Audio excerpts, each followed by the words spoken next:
Welcome to OYC in sales section series. इससे पहले हमने ये देखा कि आपने अपनी पिच के अंदर किन चीज़ों को रखना बहुत ज़रूरी है आपके लिए।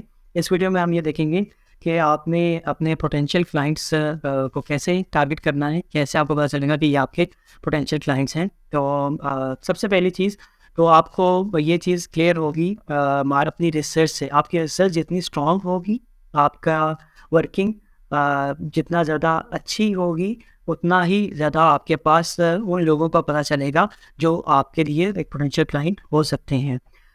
तो आपको कुछ टूल्स के बारे में भी पता होना चाहिए जिससे आप अपनी रिसर्च को स्ट्रॉन्ग कर सकते हैं। आपको उन क्लाइंट्स की, उन लोगों की नीड के बारे में पता होना चाहिए कि वो चाह क्या रहे हैं, उनकी ज़रूरत क्या है, वो चाह क्या रहे हैं और कैसे आपका जो प्रोजेक्ट है वो उनकी ज़रूरियात को पूरा कर रहा है, आपके क्लाइंट की ज़रूरियात को पूरा कर रहा है। अगर मैं आपको एग्जांपल दूँ एक स्कूल की, अगर कोई स्कूल अपने स्कूल के लिए मार्केटिंग करना चाह रहा है या क्लाइंट्स ढूँढना चाह रहा है, तो डेफ़िनेटली वो एक स्पेसिफ़िक एज ग्रुप के लोगों को टारगेट करेंगे जिनके बच्चे हैं।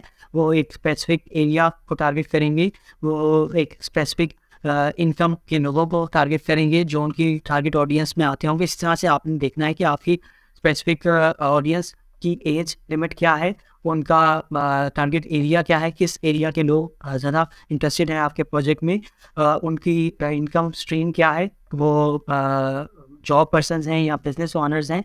इस तरह की रिसर्च आपको क्लियरली डिफाइन करेगी कि किस तरह के लोगों में आपने अपने प्रोजेक्ट को जाके पिच करना है। और इस मोस्ट इम्पोर्टेंटली आपने ये भी अपने रिसर्च में रखना है, देखना है कि किस तरह के लोगों ने पहले इस प्रोजेक्ट के अंदर इन्वेस्ट किया है, ताकि आप उसी तरह के लोगों के सामने जाके उस चीज़ को प्रेजेंट करें।